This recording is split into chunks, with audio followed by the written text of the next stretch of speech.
Ya Ali, Ya Ali, Ali, Ali, Ya Ali. Salatu wassalam ala ahli baytihi at-tayyibin at-tahirin al-ma'sumin al-madlumin wa la'natullahi ala a'da'ihim ajma'in.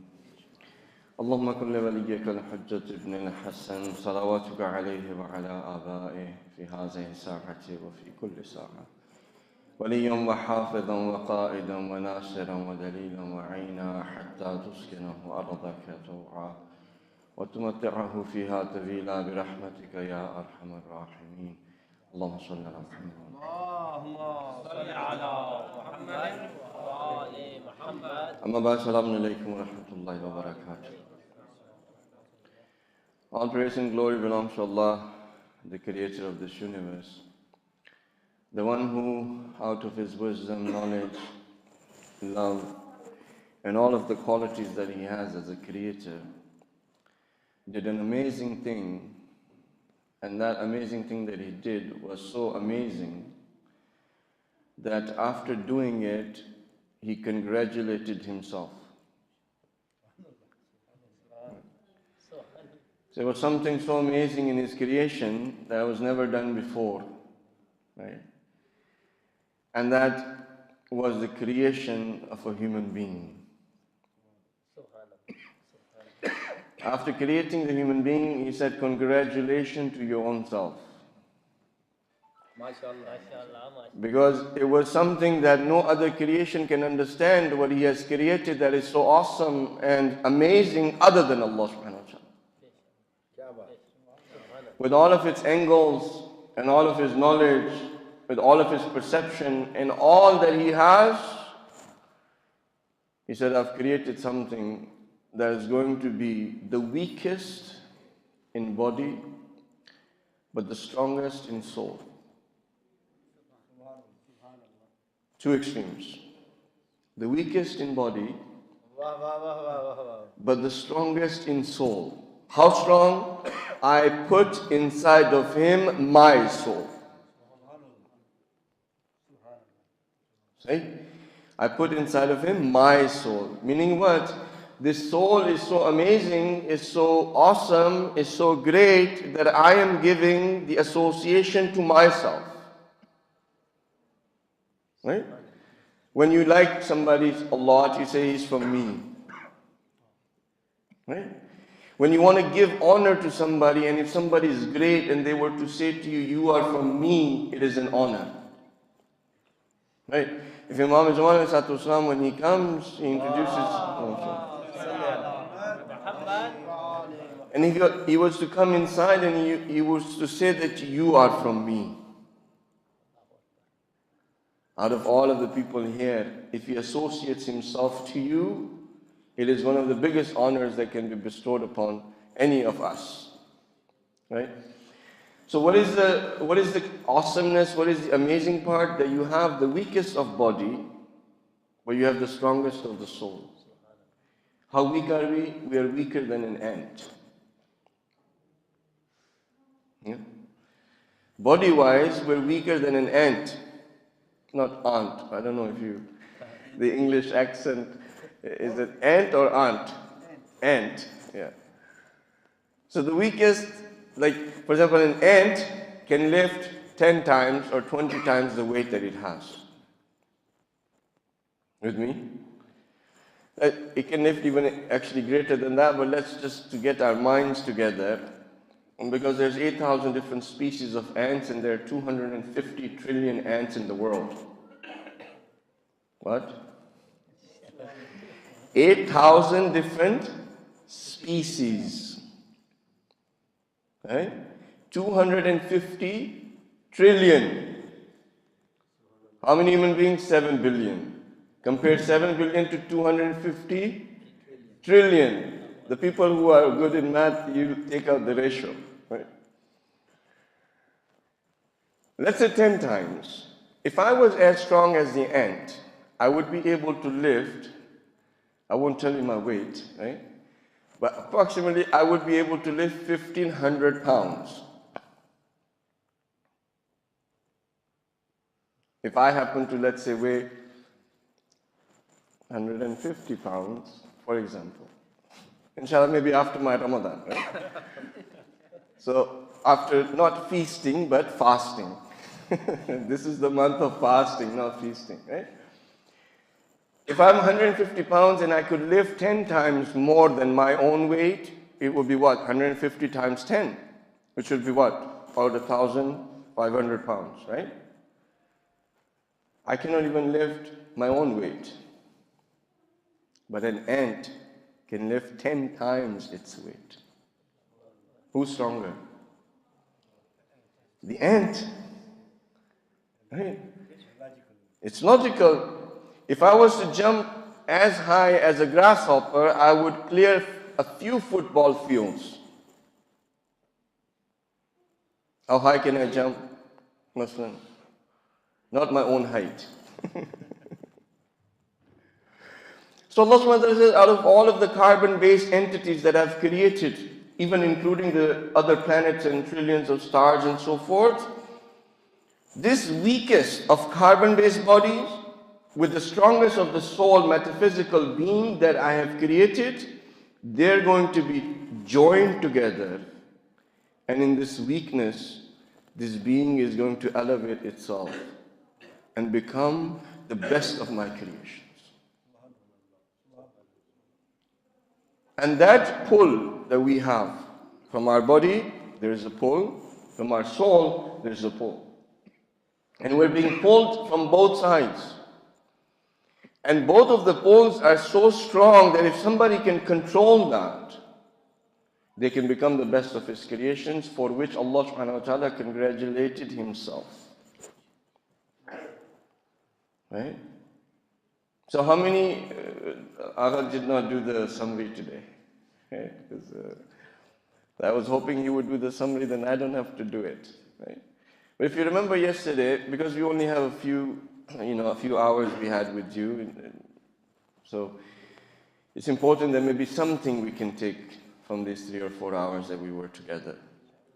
It's more of a learning process, and the more you repeat something and recall something, the more you learn and memorize. So we said that we have tabi'at, जिसे हम कहते हैं, and we have fitrat. See now, tabi'at is looking for equilibrium. What is fitrat looking for? We didn't give you that answer yesterday. I don't think we did. Fitrat is looking for itminan. Fitrat is looking for itminan. Itminan in English, if you roughly translate it, it's looking for peace and tranquility. The opposite of stress and depression. What is fitrat looking for? The opposite of stress and depression. What is the condition of the world that we live in?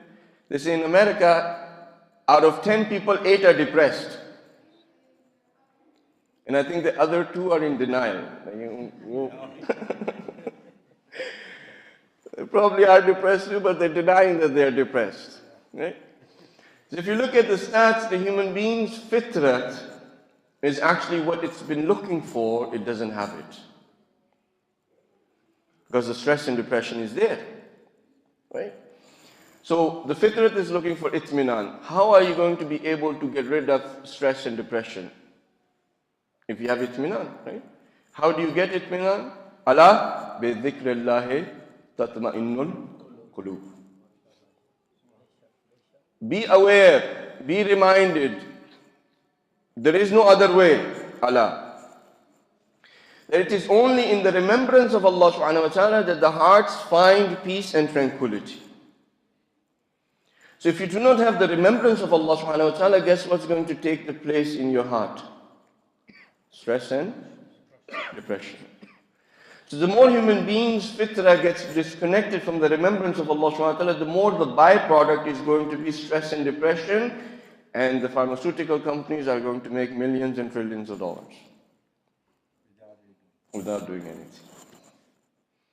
The whole mechanism, the whole machinery that is there is to get you to that point where you feel bored, you're not contented, you're not satisfied, you do not want to feel that peace and tranquility. You get your phone, oh, nice phone. Which one is it? Note 3. Oh, you just have Note 3. Note 4 is out. Which phone do you have? iPhone 4. iPhone 4? Are you living in the dinosaur age? You know? It's like iPhone 6 is out. Maybe I should get iPhone 6. What do you get? What's the product of that? Stress. Every time you take the phone out in public, maybe somebody will see you say, I'm living in dinosaur age. You get stressed. Right? If you look at the whole mechanism of this machinery, it is there to produce a byproduct, and that is stress and depression. How would this change? This would change once the fitrat starts getting connected with the remembrance of Allah subhanahu wa ta'ala with every single aspect of their life. When they look at the phone, they remember Allah subhanahu wa ta'ala. Even through the phone, when you look at it, you remember Allah subhanahu wa ta'ala. You look at the phone, Dua Kumail is playing, Quran is playing. Now what is this phone source of? Remembrance of Allah subhanahu wa ta'ala. What are you going to get the byproduct now? Stress? No. If somebody says to you, you're in the dinosaur age by having iPhone 4, you say, Alhamdulillah, because this phone is giving me the reminder of Allah subhanahu wa ta'ala is enough. The same screen is going to be, I'll be able to read Quran from it and so forth. What's the big deal? You slowly start getting contented. Right. So what is Tabiat looking for? Equilibrium. What is Fitrat looking for? Peace and tranquility. How would Tabiat find equilibrium? Tabiat, how would I find equilibrium? जब वो ठीक होगी तबीयत तुम्हारी ठीक रहती है. What happens with tabiyyat is basically the equilibrium we're talking about, right? So let's say you are thirsty. What was the state of equilibrium for your body before? Not to be thirsty. So what are you going to do to find that equilibrium? You're going to go towards drink of water. Right? Your sugar level goes down. What is the equilibrium now? To bring your sugar up to that optimum level that you're not hungry anymore. So what are you going to go after? Sugar or food. Right? But what happens if you take more sugar or food? What happens then? Then you still don't have equilibrium. You are only supposed to eat enough that your tabiat gets that equilibrium. But if now you have eaten so much, now again it's imbalance. There's no equilibrium. You remember last year what I told you how much you can eat? Does anybody remember? Especially for my Ramadan is coming, so you're going to maybe some days open your fast and then pray namaz, right? And Maulana was saying yesterday that if it is such, you can do that. What I mentioned to you was that you eat enough that after eating you can read 2 rakat namaz easily. इतना खाएं कि आप खाने के बाद 2 रकत नमाज शुक्राना अदा कर सकें. कि जब रुकू में जाएं तो ऐसा ना हो कि रुकू ना कर पाएं. जब सुजूद में जाएं तो क्या ऐसा ना हो कि सिजदा की वो जो हालत है वो आपके इख्तियार में ना रहे. ठीक है? यानी इस अंदाज में ना खाएं कि उसके बाद आप 2 रकत नमाज ना अदा कर सकें. ठीक है? अगर इतना खा लिया इसका मतलब है कि ये अब इक्विलिब्रियम खराब हो गया. ठीक है? और the mechanism or the machinery works out this way. It says you eat as much as you want until you can't eat anymore. And when you cannot eat anymore, have some Pepsi. It's good for your digestion. Have some Pepsi and then eat some more. And once you have eaten and you cannot eat anymore and you've had your Pepsi, then have some dessert. Because the space for dessert is separate. And then once you've had dessert and now, after half an hour or so, then you should eat again because it is optimum to eat every hour or so. So what's happening in the world now? The tabiat is finding equilibrium, but it's not getting with the most advanced technology. And people are getting their bodies You know, toxins inside, cancer inside, blood pressure issues, cholesterol issues, right? Arthritis in young age. Right? So many different diseases that we never even heard of before. What fasting does? What does fasting does? Fasting brings even your tabiat on equilibrium. You'll see, if you follow that, what we said to you in the first, that you don't eat like 5 different types of pakoras and have your samosa and chaat and all this. No, that's feasting. That's not fasting. 1 or 2 rotis, enough. Okay, one pakora, little bit of chaat. Okay, just to wet the palate and get rid of that, want. But just do that in my Ramadan. What will happen is your body will get detoxified. Your toxins that are inside of your body, they will get removed. And you'll get more healthier and your tabiat will be at equilibrium. What happens to your soul in my Ramadan? What was your fitrat looking for? Itminan. When you are constantly in the remembrance of Allah subhanahu wa ta'ala from the time that you started your fast till the time of Maghribain, guess what's going to happen? You'll find itminan. Maslan, I'll give you an example. Somebody is having water, you're fasting. What do you say to yourself? I'm fasting for Allah subhanahu wa ta'ala. Every time you're thirsty, you remember who? Allah subhanahu wa ta'ala. Every time you're hungry, who are you going to remember? Allah subhanahu wa ta'ala. So throughout the whole day that you're fasting, you're constantly in the remembrance of Allah subhanahu wa ta'ala. So my Ramadan is the best time for your tabi'at and for your fitrat. And what they're looking for? Fitrat is looking for itminan, peace and tranquility, and tabi'at is looking for equilibrium, which is also something that is a byproduct of my Ramadan. Right? So what is it that you're able to achieve after this is done? After the 30 days? What will happen? You will find an equilibrium for your tabi'at, and you will find peace and tranquility for your fitrat. And for the rest 11 months, if you can carry on with that, your whole year will be perfect. Will be perfect, 100%. You will be healthy, you'll be at peace. Tell me who's not looking for these two. Right? And the month of my Ramadan gives you, Allah subhanahu wa ta'ala says that I made this an obligation on you as I did upon all previous people so that you can achieve God conscious. Taqwa here we're going to translate as God conscious because we mentioned that to you yesterday as well. You become God conscious when you start thinking like your Creator. Were you with me? How did Imam Ali thought? What was his thought process? Imam के सोचने का तरीका क्या था?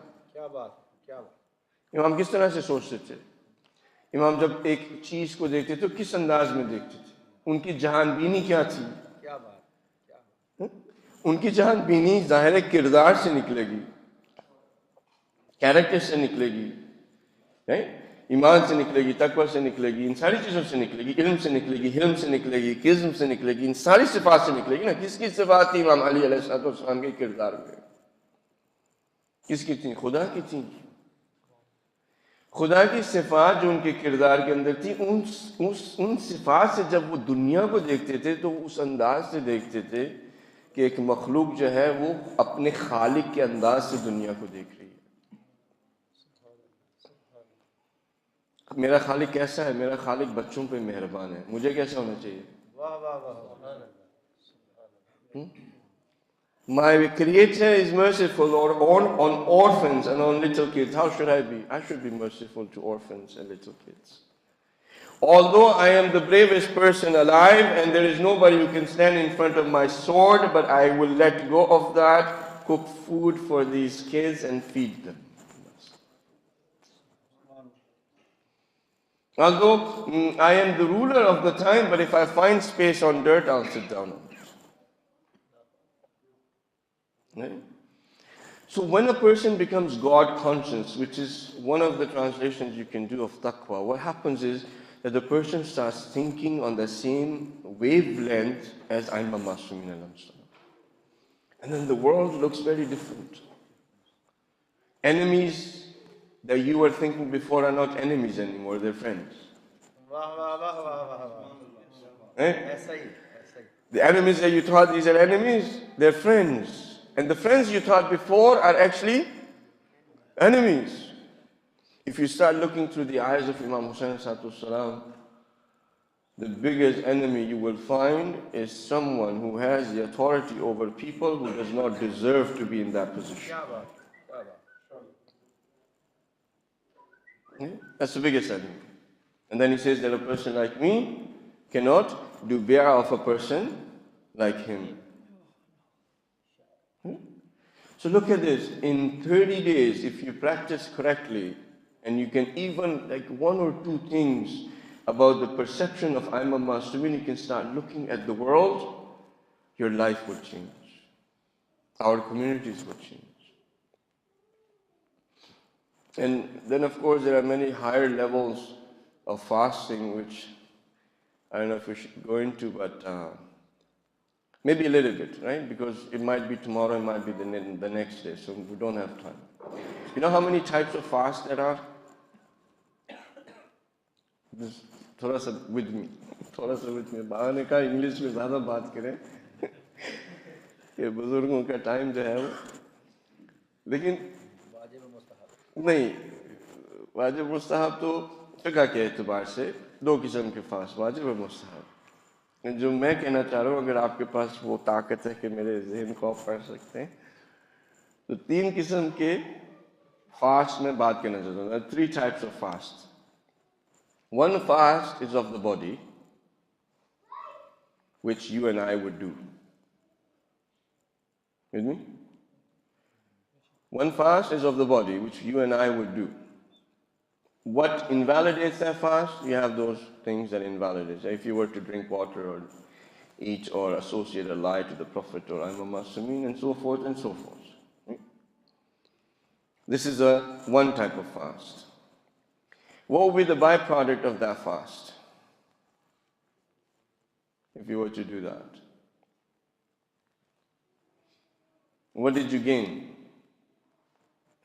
Hunger and thirst. Imam Ali says there are many people who fast and all they get is hunger and thirst. There's a second type of fast, and that is the fast of the soul. With me? Second type of fast is fast of the soul. That type of fast is that the soul refrains from ghibat. No ghibat goes in. Just like no water goes in the body. With me? The fast of the soul is that no backbiting goes inside, no chugalkhori goes inside, no lying comes outside, right? That the whole day from Fajr till Maghrib, this person, the fast of the soul is that this person is not going to get anything inside that the soul, it is harmful for the soul. If you do ghibat, what happens to the fast of the soul? Gone. You do ghibat, your body is still fasting because you didn't have water. But if you did ghibat or I did ghibat, what happens to my fast of the soul is gone. And what will happen in the end? I will only get the byproduct of hunger and thirst. There was a person, he came to the Holy Prophet as Muhammad sallallahu alayhi wa sallam.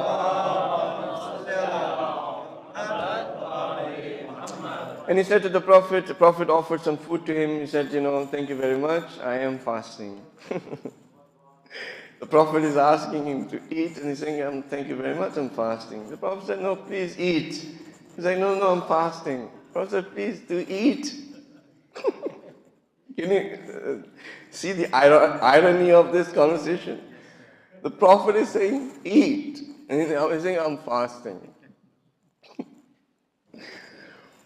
So after the Prophet said about 2 or 3 times, and the person refused, a piece of meat fell from his teeth into his lap. A bloody piece of meat, it was with blood, came out of his teeth, fell on his lap. And he looks at it and he's like very astonished. And says to the Prophet, I didn't eat anything all day. Where's this piece of meat coming from my teeth? ये गोश्त का लोथरा कहाँ से आ गया? मैंने तो सुबह से कुछ नहीं खाया. The Prophet said, before coming to me, did you do ghibat? Did you do backbiting? And he said, yes. The Prophet showed him when the soul, the fast of the soul gets invalidated by ghibat, the actual state of it. Through those eyes that the Prophet had, he opened those eyes for him for a little while. So he can understand that if I do ghibat when I'm fasting, the soul no longer has a fast because you've eaten the dead flesh of your dead brother. That you have feasted on the body of your dead brother's meat.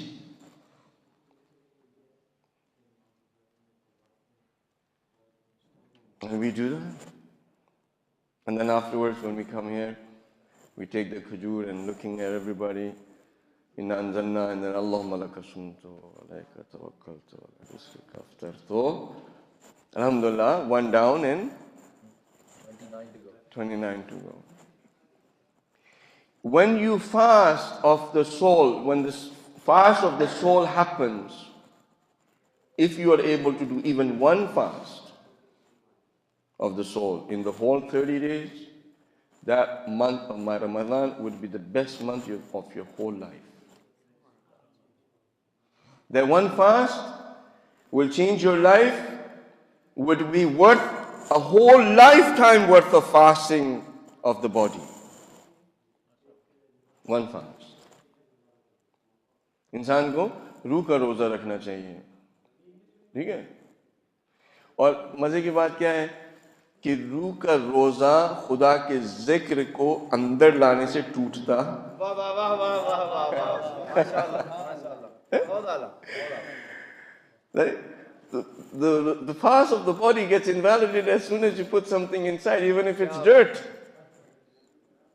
Forget about water. Right. But the fast of the soul doesn't get broken by having the remembrance of Allah subhanahu wa ta'ala come inside. But what happens what? It just gets more brighter and brighter and brighter. Right? It gets more and more easier and easier and easier. Right? What is the third type of fast? That third type of fast is the fast of the thoughts. Okay? So the first type is the fast of the body, the second type is the fast of the soul, and the third type is the fast of the thoughts. I'll explain something to you about the brain, and scientifically there's a lot of research that is being done on the brain, and still it's in infancy process. It's very, very low. There's still a lot more that they need to find out. But as they go along in their research, and science does that, something that a prophet comes and tells them 1400 years ago, they find out after 1400 years, it was right. Baba, why didn't you just accept it 1400 years ago? Now your research could have gone 1400 years ahead. Right? Imam Ali Hasan told the circumference of the moon. Nowadays, not too long ago, they found out that what Imam gave the number and what they found out is like a 0.005% of error margin, and the number was right. If you had accepted that at 1400 years ago, today it's not one moon. You would have traveled to 1,000 moons, and still today Russia would not be putting you in a court deciding whether you actually went to the moon or not.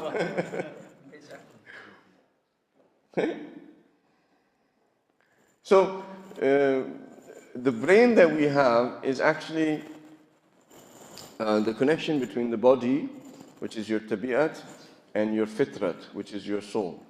In between, the connection there is in your brain. What happens in your body, it gets into the brain, it translates the information into that language, the packets that can be given to the rest of the levels of your existence. Your soul does something, that language is transferred into the language that is acceptable by the body, and the brain translates it and affects the body. Were you with me? The people who are in IT, they understand that, when you have a language that you are inputting, like this is Hasan does not go through the internet as this is Hasan. It goes into which language? Binary language. With me? In binary language, it gets transferred through the network and gets to the other end, and the computer translates that binary language into the other screen and says, this is Hasan. Are you with me? Yes or no? When you guys are texting, it's a lot more closer to your heart, right? When you are texting, you're saying, hey, what's up? How are you? Muslim? And for Muslims, this is a wrong way to start the conversation. Hey. Right? Yo. If a Muslim is going to communicate to another Muslim, they should say what? Salaam alaikum. And we are becoming so comfortable that we don't even want to write Salaam alaikum. What do we write? Sa. S-A. Agha, you are praying for this person by saying Salamun alaikum. Why don't you write properly? Salamun alaikum is a prayer. It's not a greeting, it's a prayer. You're saying, may the peace of Allah subhanahu wa ta'ala be upon you. It's a prayer. And then what do you say? Wa alaykum as-salam. May the peace of Allah subhanahu wa ta'ala be upon you too. You're starting your conversation with Allah and prayers for each other. When you're asking for peace and blessings for each other, you cannot fight after that. You cannot argue after that. You cannot have hate for each other after that. जब आपने किसी को सलाम अलैकुम कह दिया, उसके बाद जाके कहा, आप सब आपको पता आपने ये जो बात की थी, आपने क्या किया था, आपने हमारे साथ ये किया, वो किया. अगर एक पहले क्या मतलब है? पहले दुआ दी मुझे. पहले दुआ दी कि खुदा आप पर नेमतें और ब्लेसिंग्स जो हैं वो नाज़िल करे, उसके बाद आके आप मुझ पे गरज रहे और मुझे मेरी तौहीन कर रहे. माइंड बना लें अपना आप कि मेरे लिए आप दुआगो हैं या नहीं है. So you understand that when you're texting, try to do that. Salaam alaikum, start with that, and you're going to be rewarded because you are praying for somebody and they will say wa alaikum salam. You're getting rewarded and your conversation would be better. Okay? So when you write Salaam alaikum in your text, that gets translated into another language, which gets translated into another language, which gets translated into a signal. Through the copper wire, this signal in electricity, it transfers, it goes in the speed of microseconds, okay. Huh? How long does it take for your text to get to Pakistan? Maybe not even 1 second. Huh? How many? Does anybody know? Nanosecond? Yeah. How far is Pakistan? Pretty far. Right? So now what you have said travels a great distance very, very quickly. What happens is, if my body is getting hungry, the signals are going to go to the brain, and the brain is going to process the information and convert it into a language and throw it out as a signal to the soul, and the soul is going to think that your body is hungry. But if you haven't disassociated yourself from the body and the soul, guess what the soul is going to think? Please answer that. What do you think the soul is going to think? I am hungry. When your soul doesn't need a pakora. Your soul doesn't need, biryani or korma or nihari. What needs that? Who needs that? Your body. What does your soul want? Zikr of Allah. The food for your soul is Quran. The food for your soul is Quran, is the remembrance of Allah subhanahu wa ta'ala, is the du'as, is the hadith of Imam Masumin al-Ansam that can make your dead souls become back to life. The food for your soul is this majlis. Your souls are being fed right now. Right? But how would you know, when would you say that? When you disassociate yourself, I am not this body, I am soul, and there are needs of my fitrat that are different than the needs of my tabiyat. Right? And this that is going on,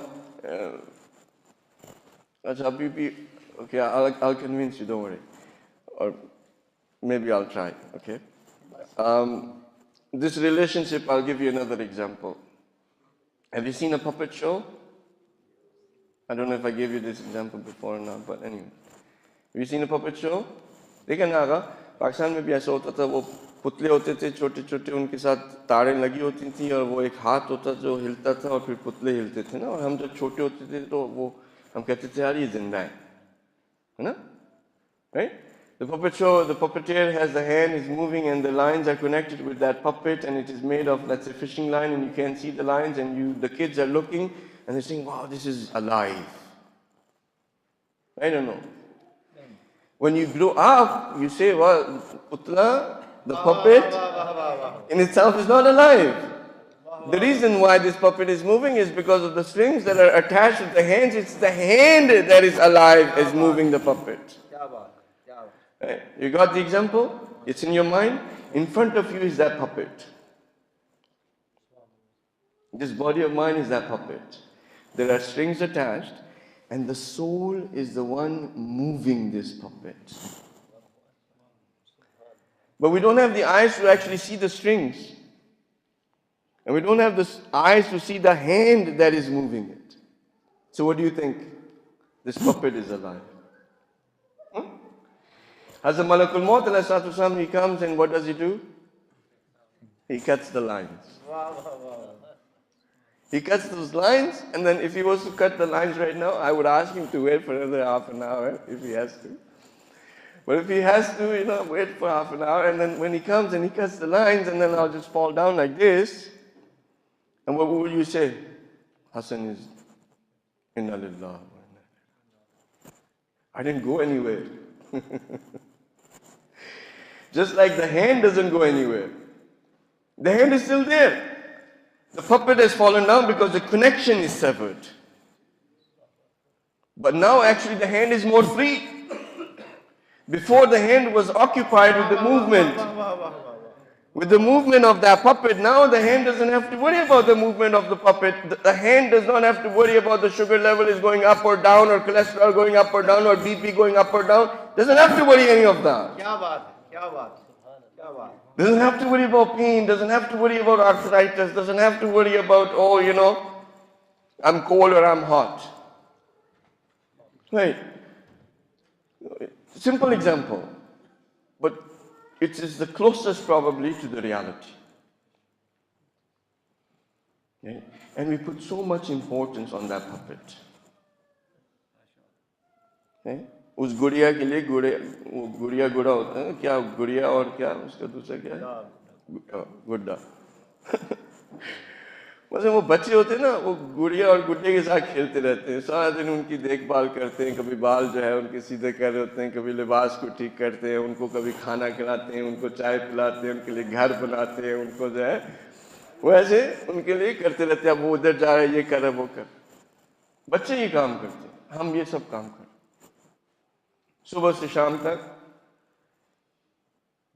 या गुड़िया या गुड्डा, ये जो जिस्म है हमारा, जो कि खुद से कुछ भी नहीं है, उसकी सारी देखभाल कर रहे होते हैं. कभी बाल सवार रहे होते हैं, कभी लिबास के लिए बरीड होते हैं, कभी इधर जा रहे हैं, कभी ये ड्रामा कर रहे हैं, वो ड्रामा कर रहे हैं, कभी इधर पार्टिसिपेशन हो रही है, उधर participation.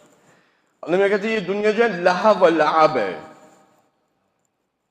This world is nothing but a pageantry, a drama. You come in, you wear certain hats, you act Your role, you die. The role, hat of a father. You go home, you wear the hat of a father. Now what are you? A father. For example, me, I wear the hat of Maulana. So what are you now? Maulana. Hat of a husband, hat of a brother, hat of a son, head of all of these hats are a sales associate, a marketing specialist, an IT professional, an accountant, an engineer, a lawyer, doctor. Your soul is much above all of that. And my Ramadan is that best month that you can become aware of yourself. Because you're not now taking care of this good die and good deed. You're taking care of your soul. For 30 days, if you do that, you will have enough strength not to sin again. If you can listen to that carefully, we'll end it on this one. When you're really, really thirsty and nobody's watching you, do you drink water when you're fasting or you don't? You don't. Nobody's watching you. Yeah, well, that somebody's watching all the time, right? Yeah? When you're really, really hungry, you open the fridge and you see all the nice food and, grapes and anar and bananas. Nobody's watching. Do you eat? Why? Because you say to yourself, Allah subhanahu wa ta'ala is watching. If you can build that God consciousness after my Ramadan is over, nobody's watching, I can look at that program. I can look at their website. Nobody's watching, but you won't look at it because you've already gotten yourself to the point that Allah is watching. Just like you didn't drink water or food, just like that you will not look at that website. You won't look at that program. Because you build that strength. You will say, I've already gone through such a hardship and I've gotten that strong. Why should I, fall down on such a small thing that has no value? आप खिलवत में भी गुनाह नहीं करेंगे. जब आप अकेले होंगे अपने साथ, आप गुनाह नहीं करेंगे. क्यों? क्योंकि आपने ये ऑलरेडी दिखा दिया अपने आप को. You should believe in yourself. साथ है? I guess 5 मिनट के लिए अभी एक अलग नुक्ता है. You should believe in yourself or you should believe in Allah subhanahu wa ta'ala. What? Yeah? You should believe in Allah subhanahu wa ta'ala. If you believe in Allah subhanahu wa ta'ala, what would be the end result? Yeah? If you believe in Allah subhanahu wa ta'ala, you will believe that every single thing that you do is not from you but from Allah subhanahu wa ta'ala. And if you believe that everything that is from Allah subhanahu wa ta'ala has no weakness, has no nuqs, has no defect, it's not incomplete. Right? If you believe in Allah subhanahu wa ta'ala, what you will be doing with your own self, your confidence level is even going to go higher than having self-confidence. If you have God confidence, you will be among the people a lot more hard-working, successful, and stronger than other people who believe in their own self. Example, if you go in a fight, and I have, for example, one of my brothers here who's really good in boxing. Right? And mashallah, he's strong. So if I'm walking with him, and there's somebody who wants to come and hurt me, am I going to be scared?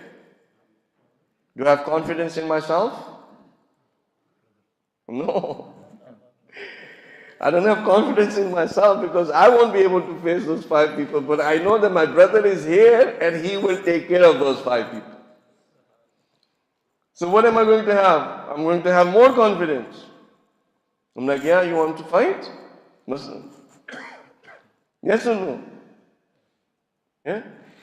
If you believe in Allah subhanahu wa ta'ala and that you know that He is with you, then bring on. Bring who you want to bring. Bring all the superpowers in the world, come together, come. I'm not afraid. I believe in Allah subhanahu wa ta'ala who has the Almighty, who is all powerful, who has created everyone. You are the weakest of the creation, you come, no problems. Look at my confidence. Right? And in this particular month of my Ramadan, you can build God consciousness. There was a few things that we mentioned. If we have the opportunity tomorrow, again, we will talk more about the anger aspect of it, because we did say that we will talk a little bit more on that issue. Again, if there's any question, alhamdulillah, please do ask.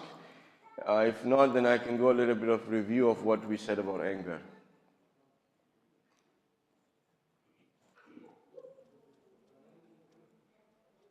Okay.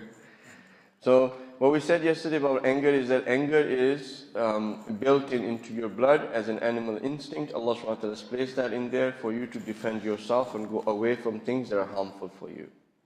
Okay? Animals also have this two instincts. One is to go close, one is to go away. And this instinct that you have, there's a purpose for it. Anger has a purpose. That's why Allah subhanahu wa ta'ala put that inside of you. If we did not have the power of anger, anybody could have come and taken our wealth, our health, anything they wanted, and we would not defend ourselves. Right? But when this instinct is utilized in the wrong manner, then it is haram. But if it is utilized in the right manner, then it is any deen. It's no different than religion. Okay? The whole of the religion is this: love for the sake of Allah subhanahu wa ta'ala and be angry for the sake of Allah subhanahu wa ta'ala. And if you look at all of religion, it kind of boils down like this. Okay? So, to control it, I gave you a few things how to control your anger. Remember? So if you don't remember, you can go on YouTube and find out what it was. Right? So this is the good part about technology, right? It is as if I will never leave you. Right? As long as you have those videos, as if I have never left you. Right? You'll always go back and look at it again and again. So on the Day of Judgment, nobody would have any excuse. Right? Because I was always with you. Right? But the other part about anger that I can tell you is that, when it comes to our community, it's something that, has divided our resources, has become a very, very big problem. Right? Just remember that you do not want to be the one person who is going to create a fire that will take up the whole of the community. In every community, there's always 4 to 5 people who start these fires, and the rest of the people stay on the sidelines. They don't do anything of those fires, और वो फिर आग बढ़ती बढ़ती पूरी community को जो है वो जला देती है. इसलिए अगर आपको गुस्सा करना है, तो आप गुस्सा खुदा के लिए करें. गुस्सा खुदा के लिए अखलाक के दायरे से बाहर नहीं होता. अगर कभी भी आपने गुस्सा किया और वो अखलाक के दायरे से बाहर हुआ, वो खुदा के लिए गुस्सा नहीं था, वो अपने नफ्स के लिए था. चाहते? अगर आपने किसी को कोई चीज़ समझानी है और गुस्से से समझानी है, तो अखलाक के दायरे में रहते हुए. दायरे से बाहर निकलेंगे, फिर वो गुस्सा हराम गुस्सा है. कैसे करना है? मसलन छोटी सी एग्जांपल, 4 लोग खड़े हैं, आपने देखा कि इस शख्स ने एक गलत काम किया. आप क्या करेंगे? उन 4 लोगों के दरमियान में अगर उस शख्स पे गुस्सा करेंगे, हो सकता है आपका हक बनता हो, तो वो तौहीन के ज़ुमरे में आएगा. क्या बात? उसको खुदा, उसके मलाइका लिख देंगे कि इस शख्स ने तौहीन की. ठीक है? अगर आप उस शख्स को साइड पे लेके जाके, जहाँ पे कोई शख्स आपको दूसरा सुन नहीं रहा, उस शख्स को अमर बिल मारूफ नही मुनकर करते हैं और गुस्से के साथ करें, कोई ऐसा मसला नहीं. इमोशंस दिखा के آپ ان کو بتائیں, وہاں پہ ملائکہ لکھیں گے اس نے اس کی اصلاح کی. دیکھیں کتنا فرق ہے. ملائکہ ایک جگہ پہ لکھ رہے ہیں توہین گناہ کبیرہ, دوسری جگہ پہ لکھ رہے ہیں اصلاح صلح جو کہ حسنات میں سے. ہمارے درمیان میں کیا ہوتا ہے, وہ شخص جو ہے 10 بندوں کے درمیان میں اس شخص کا ایسا غصہ ہوتا ہے, ایسی توہین کرتا ہے کہ پھر بعد میں مثلا وہ شخص شاید دوبارہ نہ آئے اور نہ کبھی اس کو سلام کرے. آہستہ آہستہ کمیونٹیز ٹوٹ جاتی ہے. تو یہ جو غصہ خدا کے لیے کرنا ہے یہ عین دین ہے, اس کو ہمیں سیکھنا پڑے گا. ماہ رمضان کے اندر کوشش کریں سیکھنے کی. غصہ آپ کو بہت چڑھے گا, ماہ رمضان میں غصہ بہت چڑھتا ہے, اسپیشلی جب افطاری کے ٹائم سے پہلے, اور ہمارے پتہ نہیں 19 گھنٹے کے روزے ہیں تو غصہ تو بہت چڑھے گا. ابھی سے میں کہہ رہا ہوں آپ کو میں بھی کہہ رہا ہوں, تیاری کر لیں. لیکن یہ جو 2-3 گھنٹے ہوں گے نا اس میں غصہ چلے گا. اب آپ کے پاس بہترین موقع ہے کہ آپ اس کو کنٹرول میں لے کر, اگر آپ اس کو کنٹرول میں لے آئے تو باقی کے مہینوں میں آپ ڈیفینیٹلی اپنے غصے کو کنٹرول میں کر سکیں. ٹھیک ہے, انشاءاللہ تعالی اللہ میاں ہمیں اور توفیق دیں اور اسی طرح سے ہو. Is there any questions you can ask? Yes. ایک حدیث ہے 8 امام سے منسوب ہے, جب ان سے کسی نے پوچھا کہ ایمان کیا ہے تو انہوں نے کہا کہ ایک وقت ایسا آنے والا ہے جب ایمان کے 9 درجے جو ہیں وہ گوشہ نشینی ہوگی اور 1 درجہ خاموشی ہوگی.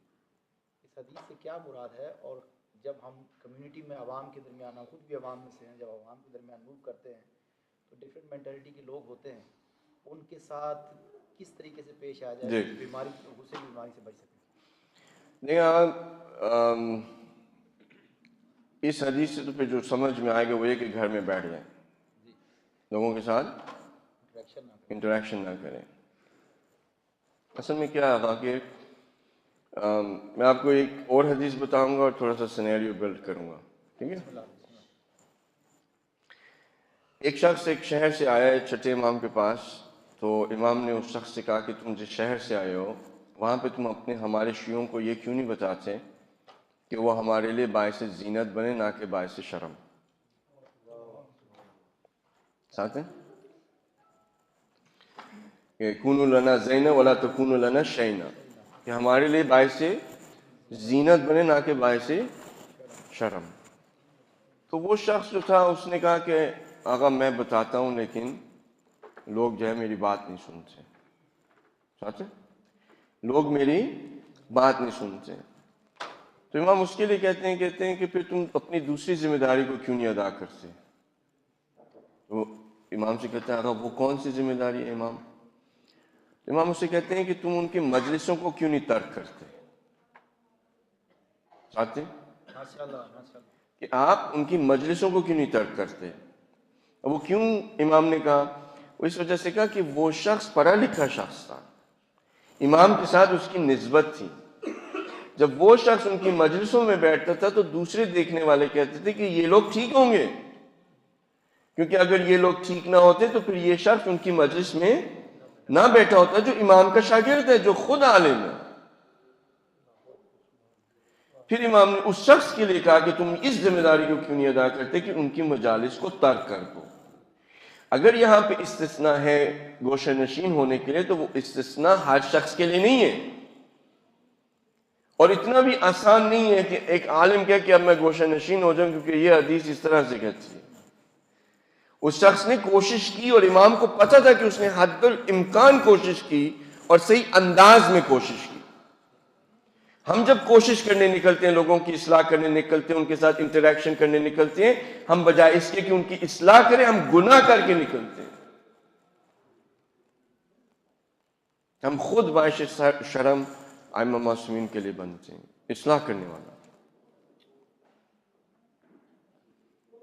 تو یہاں پہ آگا جو مسئلہ ہے نا ایمان کا, امام کے لیے انسان کے پاس اتنی طاقت ہونی چاہیے کہ وہ اصلاح کرے, لوگوں کے ساتھ انٹریکشن کرے, اخلاق کے دائرے میں رہ کے کرے, ان لوگوں کو متوجہ کرے جو کینسر ہیں اس کمیونٹی کے, کہ تم لوگ یہ ختم کر دو, یہ جو کام کر رہے ہو کمیونٹی کے اندر انتشار لا رہے ہو, ان کو ختم کر رہے ہو, تم لوگ اس کام کو چھوڑ دو. اور اگر یہ سب کام کیا ہے اور اچھے انداز سے کیا اور صحیح سمت میں کیا ہے تو پھر آپ اس حدیث کا سہارا لے سکتے ہیں کہ بھئی ایک ایسا وقت آ گیا کہ جہاں پہ اب ہمیں گوشہ نشینی کے علاوہ اور کوئی چارہ نہیں. لیکن صرف ایسے نہیں، ہمارے ساتھ مسئلہ کیا ہوتا ہے کہ ہم ائمہ کے حدیثوں کو اپنے مطابق اس کی تعویل کر لیتے ہیں. جیسے قرآن کی آیات کی تعویل خود ہی سے کر لیتے ہیں بالرائے کہ قرآن یہ کہہ رہا ہے، اسی طرح سے ائمہ کی بھی کر لیتے ہیں. اگر آپ ایمان کے حوالے سے ایک حدیث کو دیکھ کے ایمان کو سمجھنا چاہیں گے، آپ کبھی بھی نہیں سمجھیں گے. آپ کو ہر حدیث جو ایمان کے ٹاپک پہ آئی ہے اس کو اکٹھا کرنا ہے اور اس کے ہر زاویے کو دیکھ کے ایمان کی تعریف کرنی ہے. اور وہ ایمان مختلف چیزوں کے اندر جب مبتلا ہوگا ایک مختلف رد عمل آپ کو دکھانا ہوگا. صحیح ہے؟ ہر ایک طرح کا رد عمل آپ ہر جگہ پہ نہیں دکھا سکتے. صحیح ہے؟ آپ کو اس سینیرو کے حوالے سے پھر پتہ لگے گا، بصیرت آئے گی کہ مجھے یہ رد عمل دکھانا ہے. کوئی اور رہا؟ Anything else? This was in Urdu, so I said in Urdu. Yes. جب ہم السلام علیکم کہتے ہیں تو جمع کا صیغہ کیوں کہتے ہیں؟ ہاں، سلام علیکم جب ہم کہتے ہیں تو جمع کا صیغہ لگا رہے ہوتے ہیں. اگر جب جمع کا صیغہ عربی کے اندر اگر کسی کے لیے لگایا جاتا ہے تو ایک تو یہ عزت افزائی ہے. اور آپ جس طرح سے ہم انگلش کے اندر کبھی ایسے بھی ہو جاتا ہے کہ کہتے ہیں کہ they said that. Especially ہمارے the British side of respect is, I mean, they do give quite a bit of respect, sir, and your honorable, your highness, they're used to saying your highness. There are, so sometimes I've noticed that, especially, I don't know if you do that or not, instead of saying he said that, they say they said that. In many other languages too, the plural is used for respect. Anha guftan, they said it. Ishan guftan. Ishan, it's like they said, but it's saying he, but in the verb is using the plural. جب ہم حدیث میں دیکھتے ہیں تو وہ یہ لکھا ہوتا ہے کہ السلام علیکم یا فرزند رسول، مطلب وہ جو کرتے ہیں مطلب حدیث میں ذکر ہوتا ہے تو وہ تو واحد کے لیے کرتے ہیں. ہم ائمہ معصومین علیہ السلام کے لیے جو کوٹ ہوتی ہیں حدیثیں وہ ہم واحد کے لیے بولتے ہیں، تو ہم اپنے آپ کو کتنی اہمیت دیتے ہیں؟ جی، ہم اپنے آپ کو نہیں دے رہے ہوتے، ہم اپنے دوسرے مومن کو دے رہے ہوتے ہیں. ٹھیک ہے نا؟ اور ایسا نہیں ہے کہ اگر ہم نے اپنے لیے جمع کا صیغہ استعمال کر لیا ان کے لیے نہیں کیا تو ان کی کوئی معاذ اللہ کم ہوگا. جی، میں اپنے لیے آپ کو بتاتا ہوں. لیکن اگر ہمارا جو ایک دوسرے کے ساتھ ریلیشن شپ ہے نا، ہمارا ایک دوسرے کے ساتھ ولایت کا رشتہ ہے. میں آپ کا ولی ہوں، آپ میرے ولی ہیں. صحیح ہے؟ ائمہ معصومین علیہ السلام سب کے ولی ہیں. ٹھیک ہے؟ میں آپ ان کو جب، کیونکہ اسپیسیفکلی ہماری زیارت ہوگی ایک امام کے لیے نا، تو ہم اسپیسیفکلی وہ القاب لے کر آئیں گے اس ایک امام کے لیے، جو کہ باقی کے اماموں کے بھی لیے بھی وہ القاب جو ہیں وہ صادق ہیں. مثلا اگر آپ یہ کہتے ہیں السلام علیکہ یا امام صادق علیہ الصلوۃ والسلام، یہ جو امام صادق ہیں، یہ جو ٹائٹل ہے، لقب، وہ امام حسین کے لیے بھی آپ استعمال کر سکتے. امام حسین بھی صادق ہیں، امام حسین بھی زین العابدین ہیں، امام حسین بھی کاظم ہیں، امام حسین بھی ٹھیک ہے تقی اور نقی. تو معاملہ کیا ہے کہ ہماری وہ زیارتوں کے اندر اسپیسیفکلی اسی امام کے حوالے سے ہو رہے جہاں پہ ہماری زیارتوں میں سب ائمہ کو مخاطب کیا گیا، وہاں پہ جو ہے وہ جمع کا صیغہ جو ہے وہ لگایا گیا. ٹھیک ہے؟ اور اس طرح سے بھی ہوتا ہے کہ اگر آپ یہ عربی کے جمع کا صیغہ لگائیں گے، اگر آپ کہنے سے السلام علیکم ورحمۃ اللہ وبرکاتہ آپ کہہ سکتے ہیں، لیکن ہمارے درمیان میں جو رواج ہو گیا ہے، اس میں اگر کوئی شخص اندر آتا ہے وہ کہتا ہے السلام علیکم، اس نے سب کو سلام کیا، اس میں سے ایک اگر جواب دے دیتا ہے تو کافی ہے. ٹھیک ہے؟ اس کے علاوہ جو اس کا ایک اور پہلو ہے وہ یہ ہے کہ جمع کے صیغے سے انسان جو ہے وہ انا اور انانیت جو ہے وہ تھوڑی سی اس کے اندر کم ہوتی ہے، اور آپ کا صرف وجود ایک لیول پہ نہیں ہے. آپ سے کہنا کہ جسم جو آپ کا لوئسٹ لیول ہے اور روح آپ کی ہائیسٹ لیول ہے. اس کے علاوہ آپ کے ارد گرد بھی، یہ کوئی سائی فائی بات نہیں کرنے لگا، آپ کے ارد گرد ملائکہ بھی ہیں. ٹھیک ہے نا؟ جو مثلا جو بھی مثلا آپ کہیں گے ملائکہ بھی آپ کے ساتھ ساتھ ہیں. کم سے کم وہ تو چلتے ہیں جنہوں نے حساب کتاب لکھنا ہوتا ہے وہ تو نہیں جاتے. तो इसके बहुत सारे पहलू हैं, लेकिन इसमें यहाँ पे पहलू जो है वो दुआ का सबसे इम्पोर्टेंट है कि आप एक दूसरे को जो है वो दुआ दे रहे हैं।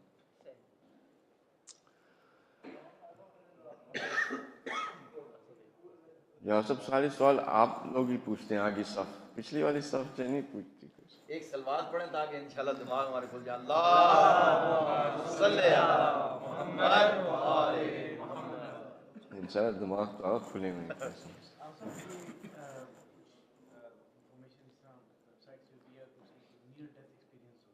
जी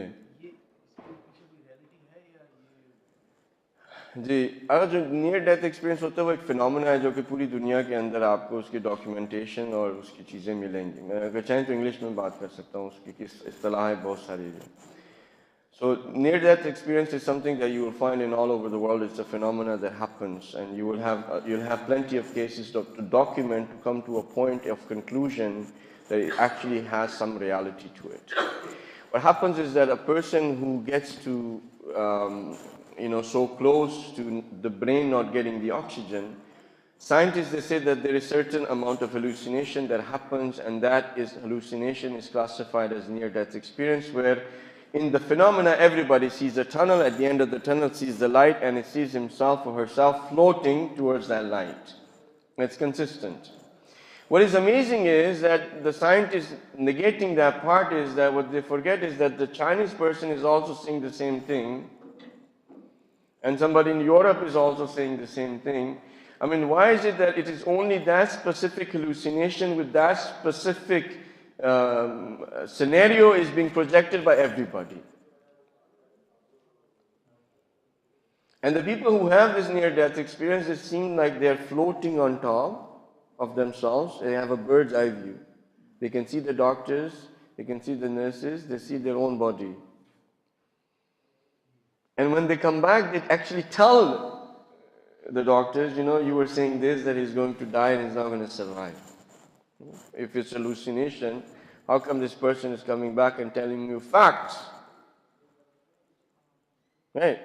So basically what happens is, when you get into that particular state of getting near to death experience, there is inside of our bodies, there is a body that it's called Jism-e-Mithali, and it is the shape and form of our body. It's not the soul, but it is an entity which is a lot lighter than this body. Like if you start looking at the shoulder, you can do this exercise with me. You can start looking at my shoulder here, okay? Just look for about 30 seconds or so. What you will start seeing is an outline around my body of light. It's not Noor, by the way. It happens for everybody. Okay? If you start focusing on the person's, shoulder, you will see that there is an outline of that whole body. There is a magnetic field that is generated by all of the motion that is inside of our body that is happening, and that magnetic field is very weak, but it is quantifiable. So inside of our bodies is that particular Jism-e-Mithali, and what happens is when the death comes, this Jism-e-Mithali has the opportunity to come out and have the bird's eye view. But because they're not going to leave this earth, the connection is not severed completely. So when it comes back, they get out. Okay? And you can also have that experience when you go to sleep. Your Jism-e-Mithali has the opportunity to go into different places, find out different things. When you wake up, there's that concept of deja vu. Okay? I've done this before. Your body was sleeping in that room, but you went and saw something, for example, somewhere in Iraq or in Iran, and when you get there, you see the same scenario, you say, I've been there before. Okay? So, that particular experience is there, it's a phenomena, it happens, and how it happens, there are, many different other explanations for it. Some people can do that by will. And in Buddhist spirituality, they get to this exercise where they get to the point where they can disassociate that Jism-e-Mithali from their body and then travel and then come back. But that doesn't mean that they're on the right path. It just means that if you do the exercise enough, you're able to do that. Okay? There's a lot more mysteries to this universe than what you and I can see with our eyes and sense with our five senses. And slowly, humanity is starting to realize those mysteries and trying to realize that, there's a lot more to reality than what we perceive. See? आगे सब बता रहा आपका एक सवाल हो चुका है आगे भी हाथ उठाया था इस सवाल से निकल आया था वो तो फिर निकलता रहेगा अब मुझे वो किताब का नाम ज़हन में नहीं आ रहा गालिबन अल-खिसाल में नज़र आई थी जिसमें 5 अरवाह का तज़किरा किया है इमाम ने जी नबाती अरवाहें 5 होती हैं और रूह मुक़द्दस और वो रूह शाक इन पे अगर थोड़ी रोशनी डालेंगे या 5 मिनट में तो एक रूह पे भी रोशनी आ सकती है नाम बदल जाए मैं इंग्लिश में बता दूं ताकि बच्चों के लिए In the old days, the books that were written as far as spirituality is concerned, there were certain terminology that could be used for the people at that time and also for a little bit later on time, the people could understand what they were saying. So the word ruh is something which has always been, in usage. It is in the Quran as well, and people in Arabic language and other places like that would translate, they would use this word. And ruh was associated to an entity that is not like the body, it is more latif, it is more light, has more freedom, it is able to do a lot more than the soul, than the body can, right? So they said that if you look at a human being, there are certain inclinations inside of a human being. One inclination is the inclination of an animal. So this inclination, they named it this, right? The animal soul. Okay? The instinct of an animal which pulls you towards that animalistic side, and there is an instinct which actually is more similar to that of the trees and the plants. There's an instinct which is more similar to the shaitan. There's an instinct which is similar more to the angels. There's an instinct which is more similar to being actually a human being and getting to that contentment place with itminan and. So they said instead of using the word instinct or inclination, they use the word ruh. And that's why maybe you were like, okay, how many ruhs do we have? Karkara ki ek hi hai. Usi ko kharab karte hain. Agar 5 hoti to chalo ek ko kharab kiya, 4 to phir bhi bachti. So inshallah ta'ala, Allah subhanahu wa ta'ala. Oh yeah, one question that the ladies had said was about, their question was as far as cleaning of the soul and the ways that you can actually purify yourself. Okay, so again, maybe tomorrow, I was hoping today I could have talked about it, but it didn't come. But just think of this process, from the seed into a little plant, into a tree. Okay? Just think about the process, and then when you come tomorrow, just tell me if you have understood the process. And we'll relate that with the purification and cleansing of the soul. May Allah subhanahu wa ta'ala bless you all, and that this coming month would be an honor and a source for mercy and forgiveness for us. Bismillah ar-Rahman ar-Rahim. Wal-'asr. Inna al-insana lafi khusr illa alladhina amanu wa 'amilu s-salihat wa tawassaw bil-haqq wa tawassaw bis-sabr.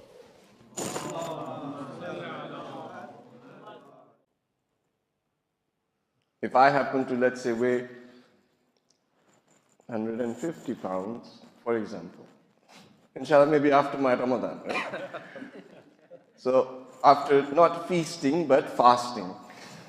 This is the month of fasting, not feasting, right?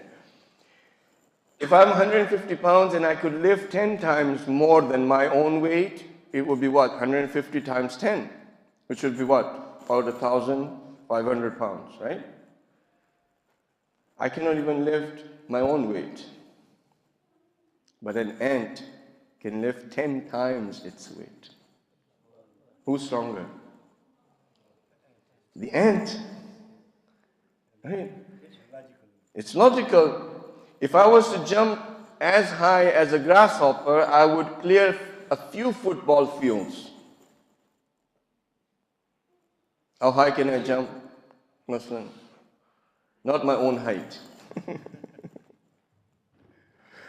So Allah subhanahu wa ta'ala says, out of all of the carbon-based entities that I've created, even including the other planets and trillions of stars and so forth, this weakest of carbon-based bodies with the strongest of the soul metaphysical being that I have created, they're going to be joined together. And in this weakness, this being is going to elevate itself and become the best of my creations. And that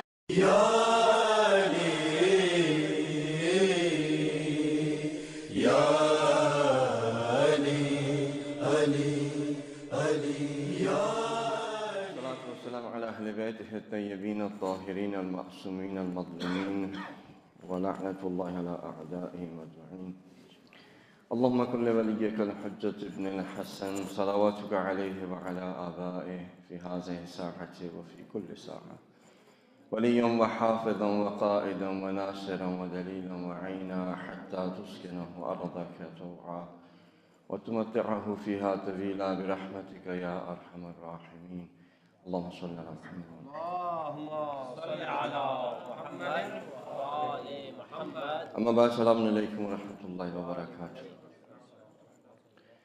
All praise and glory belongs to Allah, the creator of this universe, the one who, out of his wisdom, knowledge, love, and all of the qualities that he has as a creator, did an amazing thing. And that amazing thing that he did was so amazing that after doing it, he congratulated himself. So there was something so amazing in his creation that was never done before, right? And that was the creation of a human being. After creating the human being, he said, congratulations to your own self. Because it was something that no other creation can understand what he has created that is so awesome and amazing other than Allah subhanahu wa ta'ala. With all of its angles and all of his knowledge, with all of his perception and all that he has, he said, I've created something that is going to be the weakest in body, but the strongest in soul. Two extremes. The weakest in body, but the strongest in soul. How strong? I put inside of him my soul. See? I put inside of him my soul. Meaning what? This soul is so amazing, is so awesome, is so great that I am giving the association to myself. Right? When you like somebody a lot, you say he's from me. Right? When you want to give honor to somebody, and if somebody is great and they were to say to you, you are from me, it is an honor. Right? If Imam Zawal, when he comes, he introduces... And if he was to come inside and he was to say that you are from me. Out of all of the people here, if he associates himself to you, it is one of the biggest honors that can be bestowed upon any of us. Right? So what is the awesomeness, what is the amazing part? That you have the weakest of body, but you have the strongest of the soul. How weak are we? We are weaker than an ant. Yeah? Body-wise, we're weaker than an ant. Not aunt. I don't know if you... The English accent, is it ant or aunt? Ant. Yeah. So the weakest, like, for example, an ant can lift 10 times or 20 times the weight that it has. With me? It can lift even actually greater than that, but let's just to get our minds together. Because there's 8,000 different species of ants and there are 250 trillion ants in the world. What? 8,000 different species. Right? 250 trillion. How many human beings? 7 billion. Compare 7 billion to 250 trillion. The people who are good in math, you take out the ratio. Right? let's say 10 times. If I was as strong as the ant, I would be able to lift, I won't tell you my weight, right? But approximately I would be able to lift 1,500 pounds. Pull that we have from our body, there is a pull. From our soul, there is a pull. And we're being pulled from both sides. And both of the pulls are so strong that if somebody can control that, they can become the best of His creations, for which Allah subhanahu wa ta'ala congratulated Himself. Right? So how many, Agha did not do the summary today? Right? Because I was hoping you would do the summary, then I don't have to do it. Right? But if you remember yesterday, because we only have a few hours we had with you, so it's important that maybe something we can take from these 3 or 4 hours that we were together. It's more of a learning process, and the more you repeat something and recall something, the more you learn and memorize. So we said that we have tabi'at, जिसे हम कहते हैं, and we have fitrat. See now, tabi'at is looking for equilibrium. What is fitrat looking for? We didn't give you that answer yesterday. I don't think we did. Fitrat is looking for itminan. Fitrat is looking for itminan. Itminan in English, if you roughly translate it, it's looking for peace and tranquility. The opposite of stress and depression. What is fitrat looking for? The opposite of